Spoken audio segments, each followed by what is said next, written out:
Welcome to the Franchise Woman Podcast, where passion and purpose collide, profits are made, and relationships forged. I'm Rebecca Monet, CEO and Chief Scientist at Zoracle Profiles.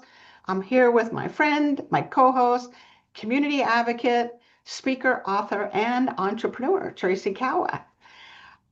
Tracy, this is going to be a great conversation. We have a very special guest today, Melanie Richards. She's the founder and CEO of GoGlow. She's a leader in sunless tanning and skincare. She's also a former probation officer with over a decade in law enforcement. And she was instrumental in developing a multi-agency domestic violence service centers, which are now being replicated across the nation. Driven by passion for beauty and innovation, she launched GoGlow, pioneering proprietary spray techniques, patented equipment, and a distinctive client experience. In 2017, she expanded into vegan plant-based skincare, solidifying GoGlow's reputation as a trusted industry innovator. Wowza. Welcome, Melanie. We're so glad you're here. Thank you for having me. I'm really excited for this one. Wow, Melanie, it's very evident, even just from the intro, that you have had two very purpose-driven parts to your career. And Rebecca and I would applaud you for all of your accomplishments. So before we get into like the segue from one to the other, because I can't quite connect the dots on that yet, maybe you can just set the stage for us. Tell us about this fascinating work as a probation officer.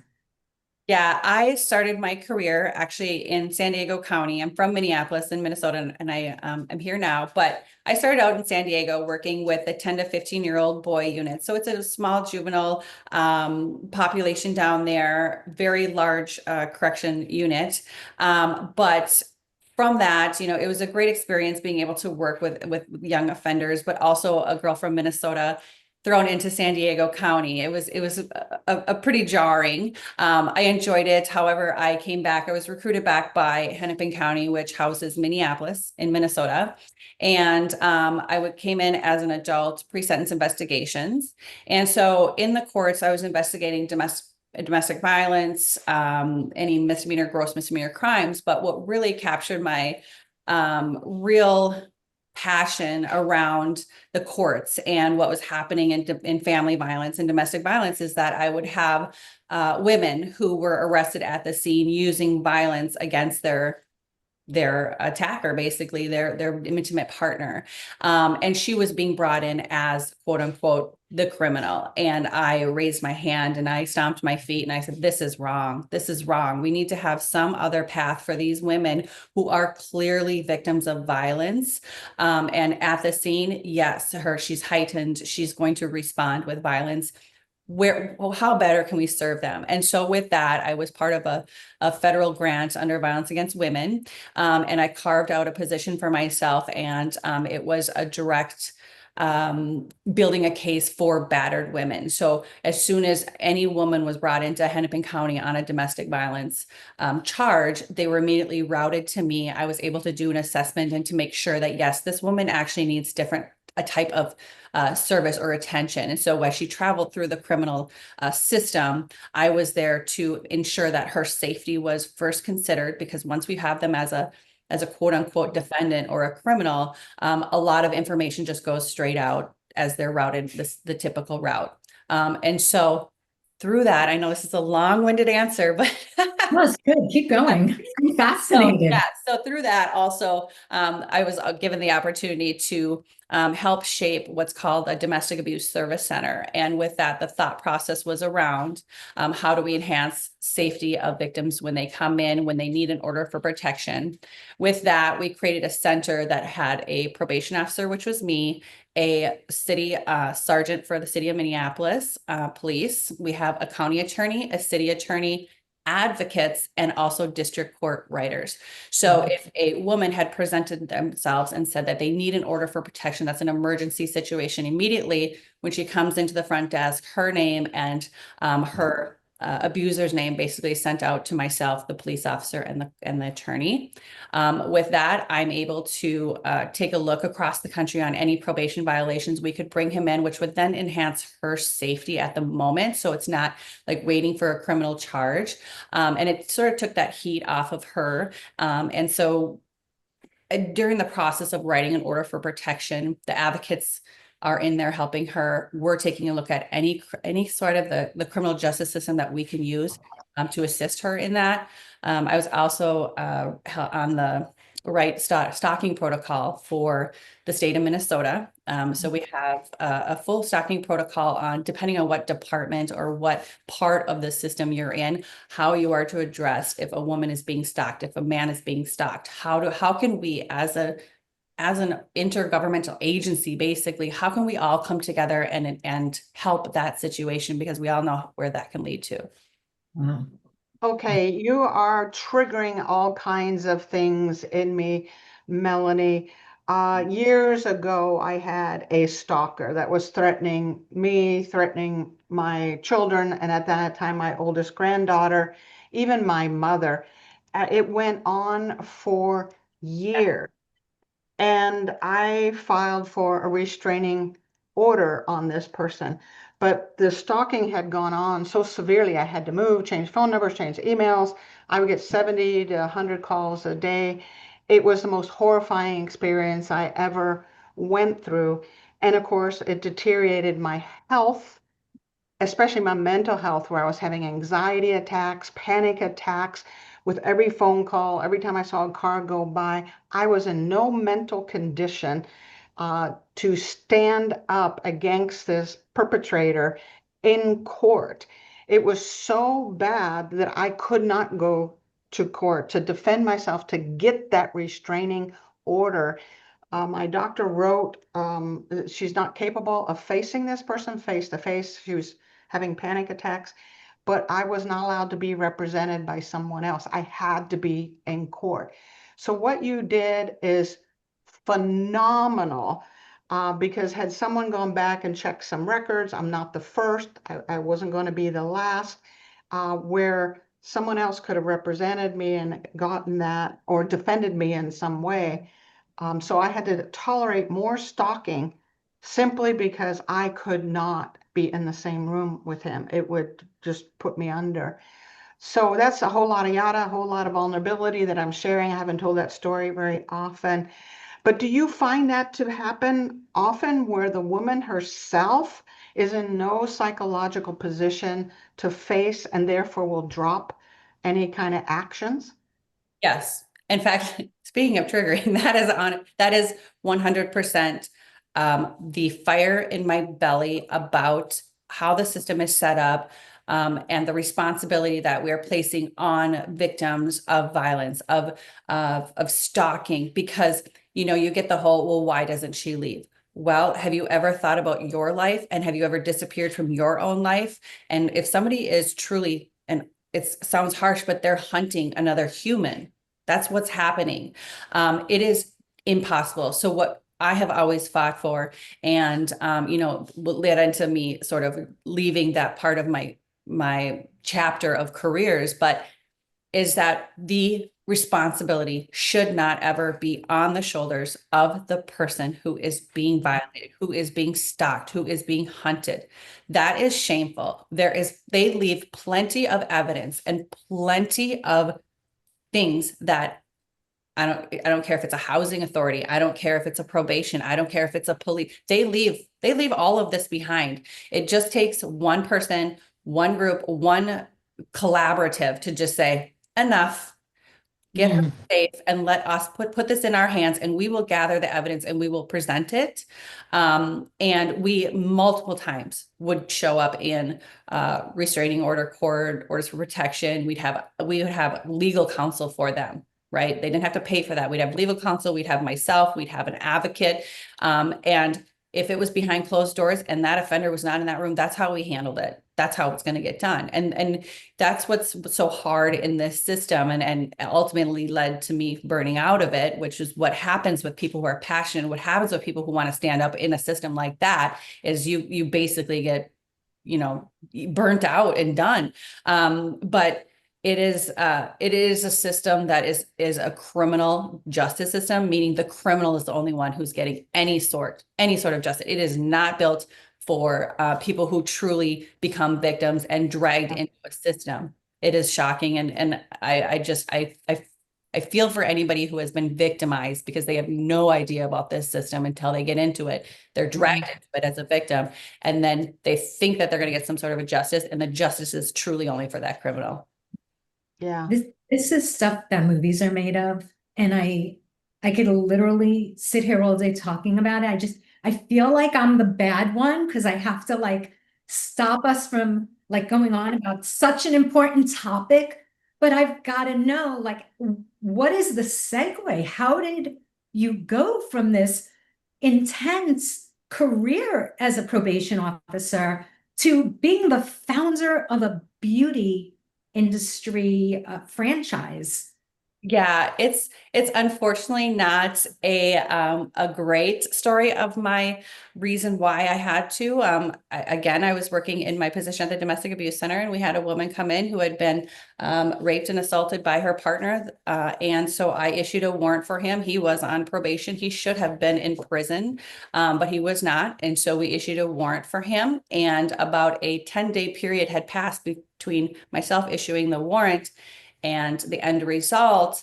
During that time, he stalked her. We had the fugitive team basically stalking him. And I left a Friday afternoon. Her and her mother had come in, and we talked about safety planning. And she would say, he's telling me what I'm wearing. Like, he's everywhere. I don't know where he is. And I left Friday, and Sunday morning woke up to a triple homicide headline in the newspaper. And he had killed her mother, and her grandfather. Sorry. As you can see, that case really horrified me. And I just knew I was sorry. Let me get myself together. I'm so sorry. I'm like almost in tears over here too. I'm so sorry. Yeah.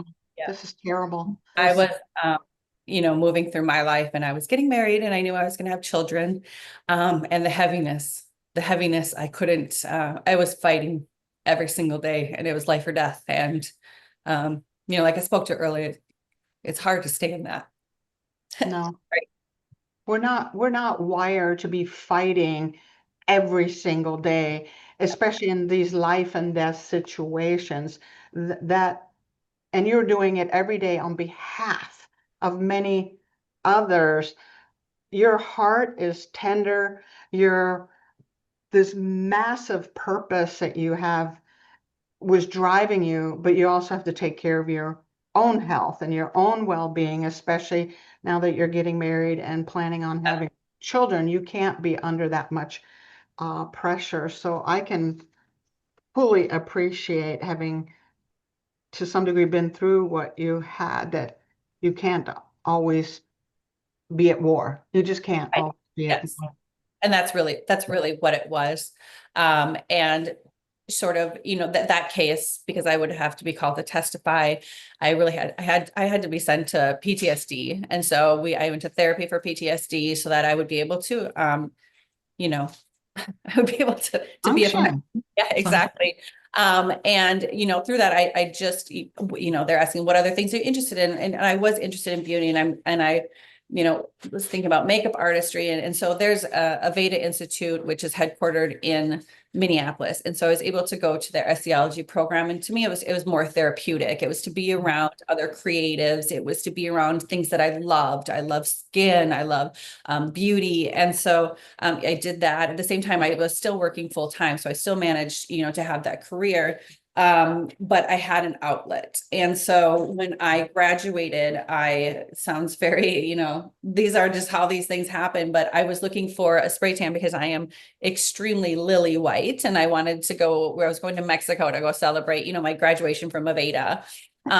And I went looking, and it was in 2010. And at that time they had like these booths that they would lock you in. It just fire solution. Well, I'm so fair that anything fired at me is going to show up and it's going to look crazy. But I found a makeup artist who was doing what's called a custom spray tan. I was like, I had no idea what that was about, but if it's a makeup artist, I'm going to give it a whirl. And, I came out of there and I had a beautiful glow about my skin. I wasn't orange. I just looked healthy. I looked alive and not living in Minneapolis in January. Right. And so, when I got back, I remember the cost of the service was up to $100. And it's like, I'm a probation officer. I can't do this, but I want this. I feel so good. I feel like $1,000,000. And so when I got back, my credit card maximum limit was $5,000, and I charged it up, and I bought a machine, and I bought solution, and I started just training myself because to be honest, it's just, I wanted the service done, but I couldn't afford the $100, every other week. So, that's where it all started. And I thought about, what's the best way to do this? Because I was in a full blown career. And I started mobile, and I had, myself, and after work, I would just toss that machine in. But when I went on appointments, I would, connect, and I would connect with women, and it wasn't women in the criminal, not women in trauma. It was women in their in a different life. And so I was just really, I got so much from that, that I was like, okay, well, this is great if I can just keep this as a side hustle. But, the demand for it rose, and I scaled that to 4 vehicles, and I hired a lot of the girls that I went to Aveda Institute with. And so that was really fun. And I really caught my feet and my passion on it, because I was able to grow something that I loved so much. This That's is amazing. such a beautiful story. It's like we went from this purpose driven, take every ounce of energy daily to fulfill this purpose, to directing it now more to a passion business. Now, I'm sure there are crossovers because you're still working with women, right? You're still making a difference. Were there any other crossovers that you could see from everything you learned and experienced as a probation officer, and what you're doing currently? Is there anything that crosses over in your mind? Yeah.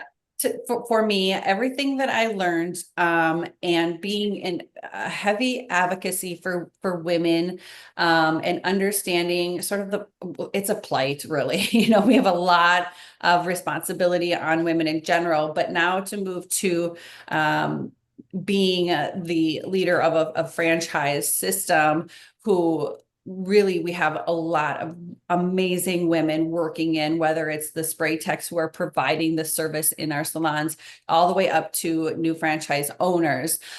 Really having that truth of working your way through life. I'm 50 years, I just turned 50. And with that, and these different careers, and with working with women in actual crisis, to women who are really just trying to juggle everything and start a business and grow a business in their community.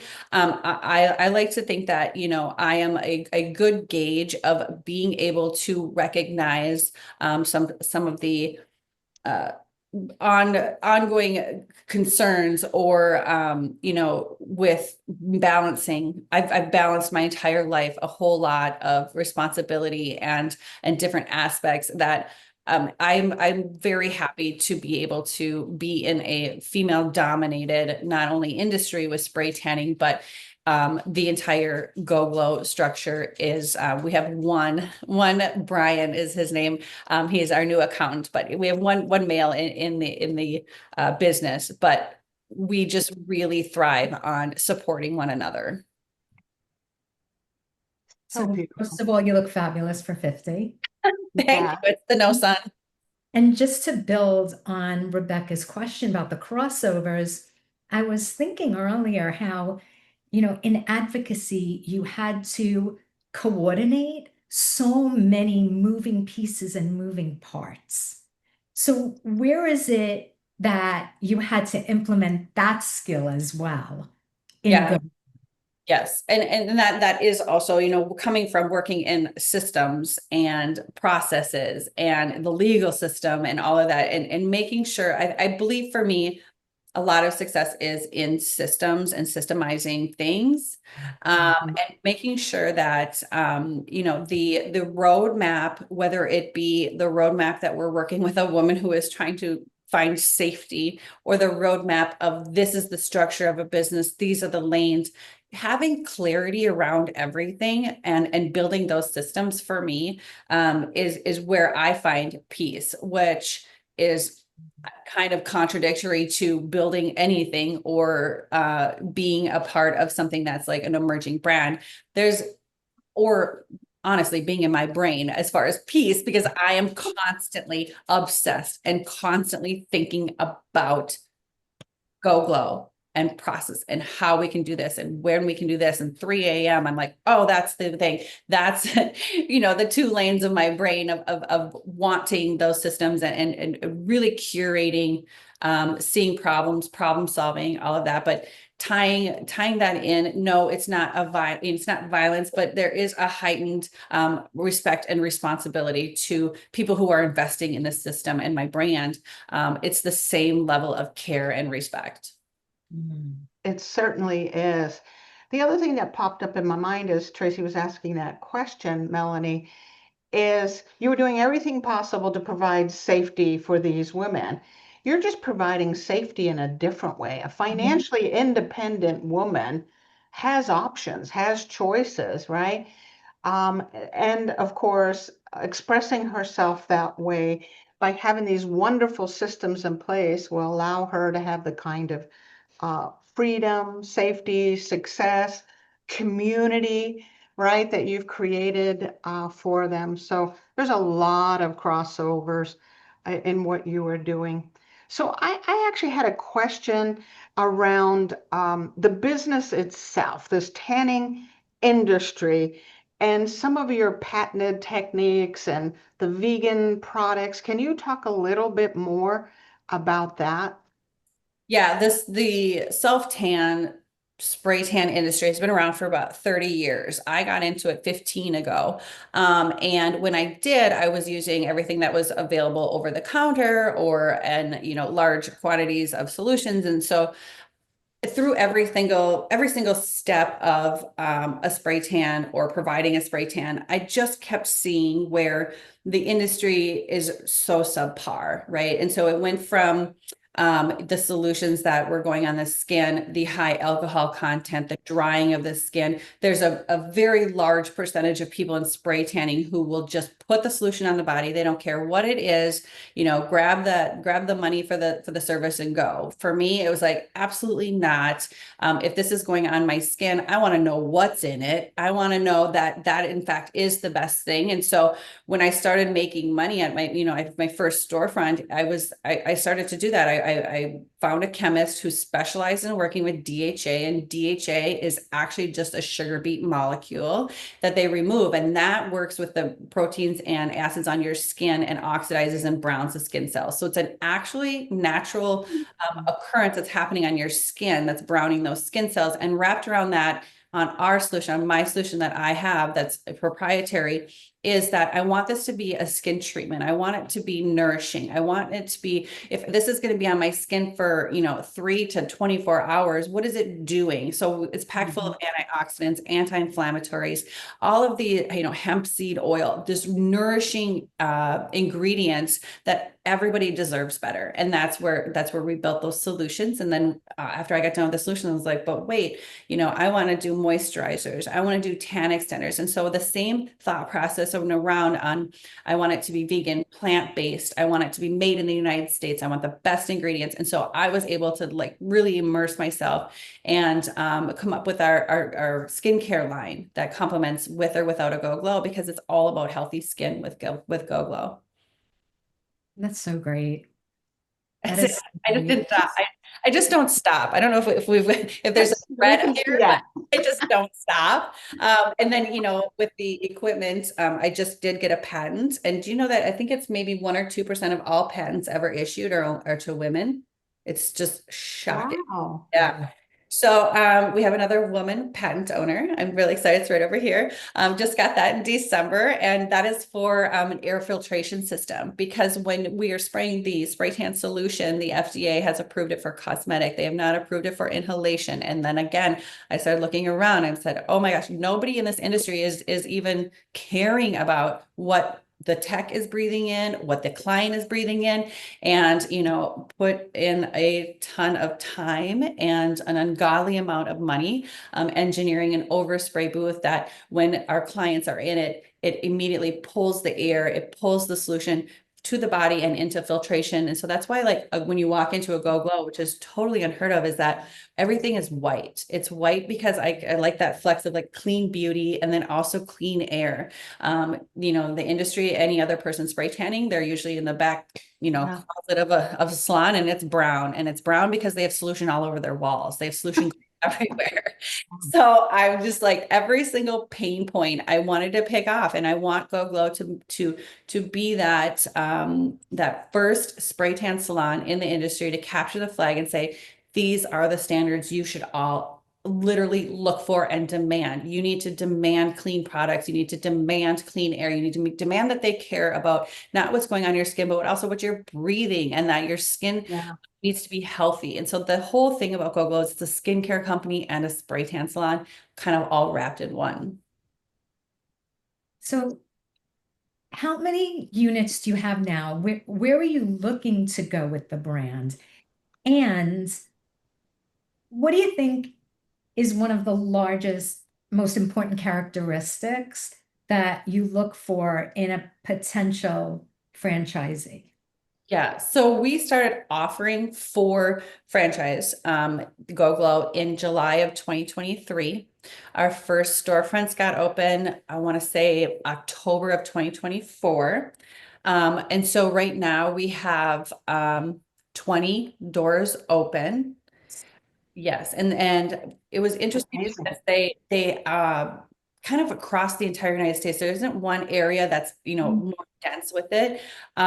We have another, I want to say 8 opening till the end of the year, and another 10 opening Q1. We've sold 104 territories.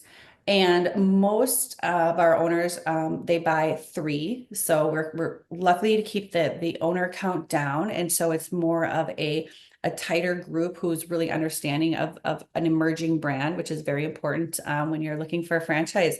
But to speak on that, that is my number one concern, and my number one focus is making sure that people that come in on GoGlow now as a brand new brand, that they truly understand the phase that we're in. This is a very different owner than the person that's going to be buying a GoGlow in 3 years when we are a household name. That is a different, it's a different owner, 100%. And so to me, I'm very focused on making sure that who comes in now understands that we are not a national brand yet. When you come in right now, you are the one who is going to have to educate your location, educate your community. That is what you're signing up for now. If you look at GoGlow, and yes, it is an exciting opportunity. It is a sexy brand. It has a skincare, like 30% of our revenue is the skincare line. This isn't a phenomenal offering. So it takes the 2 people, myself and them, to truly be honest in that, yes, I know you really want to be in this, but do you really want it now? Or do you really want that GoGlow in 3 years? So there's a trade-off here. If you want to be able to, maximize what a GoGlow is in 3-5 years, but you don't have the gusto to get in right now and put the heavy lift on your shoulder for the marketing and for the education, then now isn't the time. And that's okay, because right now we want people who really are honest with themselves about where this brand is and what their capabilities are to help out, not to get in and say, well, I thought it was this, I thought it was that. No, that's GoGlow in 3 years, right? We're at GoGlow right now. Yeah, I'm so glad you brought this up, Melanie, because the stages of growth of a franchise organization, it's really important to understand that. The structure is going to be different, the systems are going to be different as you grow, the initiatives are going to be different. It's just a different business down the road than it is today. So that early stage franchisee has a different mindset and a different skill set that allows them to be first to market oftentimes. I wish more franchisors understood that and didn't oversell. Oh, and that's, I think, a challenge, but instead be direct, to be honest, as what you are being. So it's such an important aspect of fit, in my opinion, and it sounds like you are definitely echoing that. So, speaking about that, Melanie, you're looking already 3 to 5 years out, right? So this prospective franchisee could have a false attraction or maybe a too early attraction. Um, and they have a passion about skincare and health and beauty and all of those things. How do you reel them in? I mean, and just say, okay, come back in 3 years, come back in 5 years. How do you keep that passion going to say it's not you're not ready just yet without deflating their balloons, so to speak, Right. right? Yeah, I mean, honestly, I liken it to dating, right? And in the sense of, they really want to date GoGlow, and we're like, we really want a really great partner. And so what sometimes happens, and it kind of happens at a pace where, they only show up with their Sunday best, and they will say to you, I've grown businesses. I know what this is. I know what this likes, because they are so enamored and in love with what GoGlow possibilities could be. And me sitting in the chair is saying, okay, they have the experience, they have this, but if we don't, if our wires aren't connecting and they're missing each other, we're going to be speaking the same exact thing, but Mm-hmm. the expectations are going to be way off. And those conversations are what we really try to have. And so that when somebody is so desperate they really want to be in it, they love, I mean, we have a great offering, we have a great team. Like, this is a fabulous brand. And I'm super excited about the future. But right now, you have to have somebody who is based in reality. This is not an absentee business. This is a business that you are going to pour into now. And you have the pros is, yeah, you're getting the best territory, and you're getting in and you're working with the founder. Like, that's the emerging, like, that's what you get in for, because you have that fire. What the people coming in 3 to 5 years, no, they're not going to, get a phone call with Melanie at anytime they want. They're like, that's just not reality. But they're also not going to have the prime crown jewel of that area as their salon in 3 years, where you're cranking the rewards, right? So you have to truly, I think that there's a big misnomer about in franchising that I've seen, because, hey, I didn't go to business school. I didn't come into this. When I'm coming into this is saying, I have an awesome business and awesome brand, and I want to grow it. I want to grow it with people that are quality and like really understand business. And I think that there is less talk about the responsibility of the franchisee of really being in touch with what exactly they expect. And I think it's very easy to then spin it around in the franchisor and say, well, I didn't know it was this, or I didn't know it was, well, okay, we were both in on this, 10-year marriage, a very serious contract that, if you signed it, I'm hoping that you have reviewed everything with it and you do understand where we're at, because I can't say emerging brand and I can't say we're brand new enough. And the facts are there, we have this many open when you came in. So it's just a real raw honesty and responsibility. And emerging brands, there's so many franchises that fail within the first 3 to 5. Like, this is it, you know, and so we get one shot at this. And yeah, I'm very, very passionate about pretty much everything I do, but this in particular is the communication that's so important right now for us. Yeah. I like the analogy of dating. I know what it is. We're dating, but you're not ready to get married yet. You're not quite ready. Right. So I want to talk about you've made a difference in two very distinct places. When you look back 20 years from now, what's the legacy that you want to be known by? What is it that you want to leave behind? Tracy, your little hum, is this as that it was timed with my heart of like, I kind of feel like that is such a heavy, good question. Um, and taking into account, you know, when I am wrapped up and I'm done with everything, how many lives did I impact? How did I impact them? How would they speak on me? There's so many stories, you know, that everybody does. Everybody goes through life. And if you're more aware of how you're impacting people, yeah, I've had two very different chapters, and but yet they're extremely impactful, I think, to others. And the impact, as you can tell, has been on me at the same at the same rate. Yeah. I just I was raised by a single mother. She had both my sister and I before she was out of high school. I was not raised with a father. I watched my mother struggle, but yet come out extremely victorious on the other side. I am passionate about empowering women, empowering people that are not statistically in power, making sure that I'm raising two boys, making sure that they understand their power and they understand how they're walking through life and how they're impacting others. And I've always been an underdog fighter. I'm a right fighter, meaning if I am passionate about something and I see right or I see wrong, I'm going to speak up. And that to me, I think that when I'm all wrapped up and I'm done, my legacy should be that she fought hard and I She will. fought hard. I think that is your legacy. She fought hard for justice, and empowerment.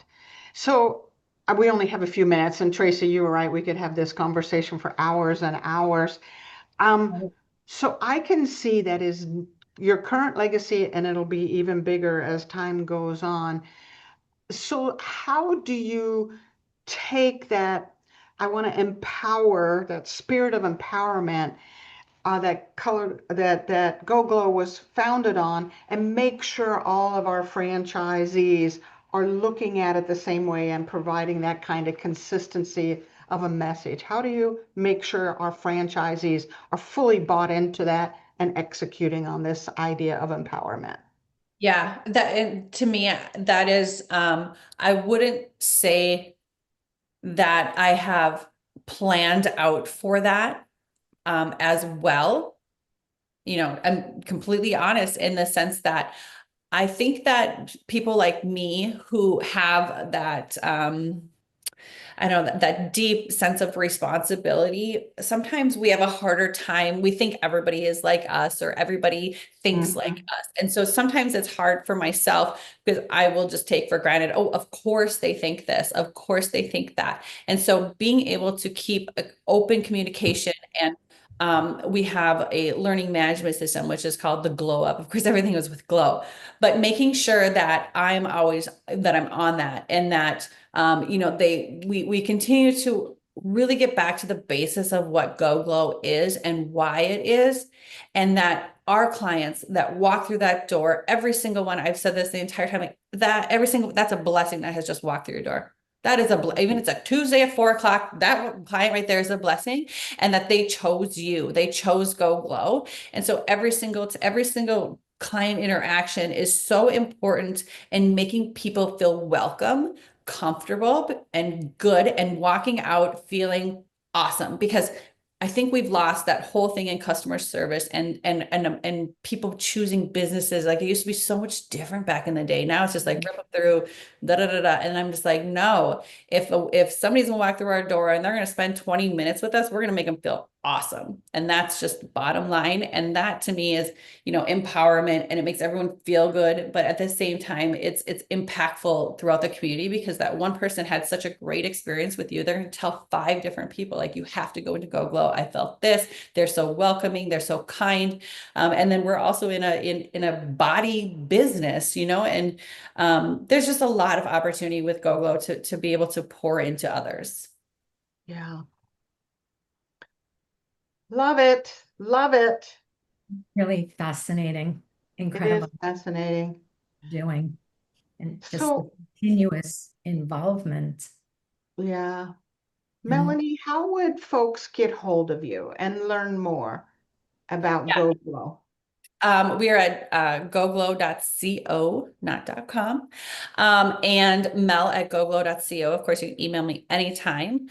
Instagram _GoGlow, but literally any way you put in GoGlow, you'll get to me, or GoGlow. Yeah.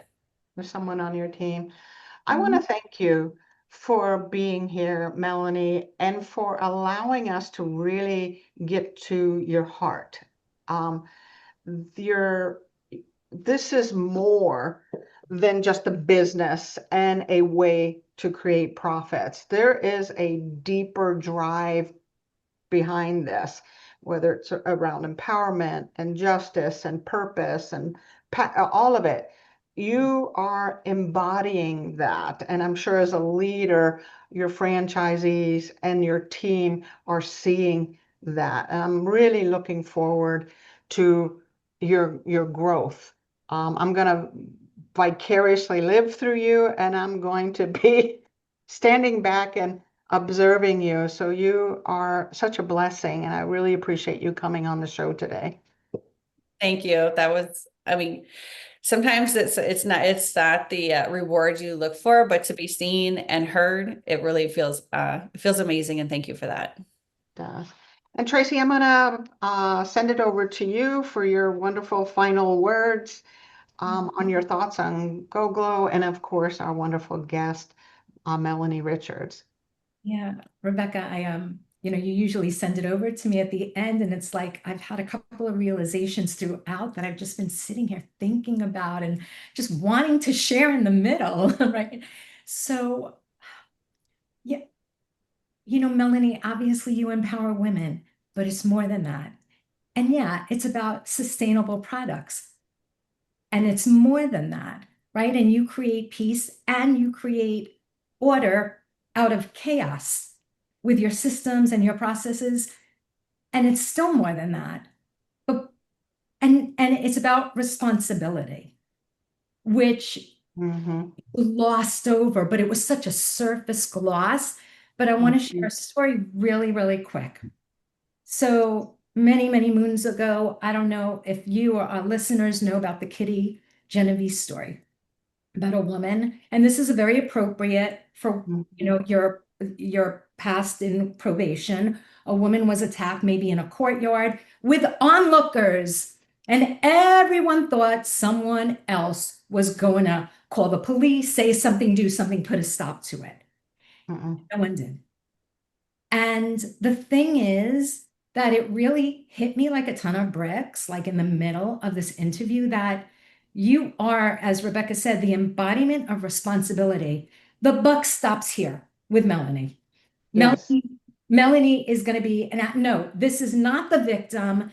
This is not the criminal. It's the victim. And no, we're going to empower women. I'm going to take responsibility for the ingredients, the products, what we're putting on our skin. It's all, you are the embodiment of literally responsibility, and the buck stops here.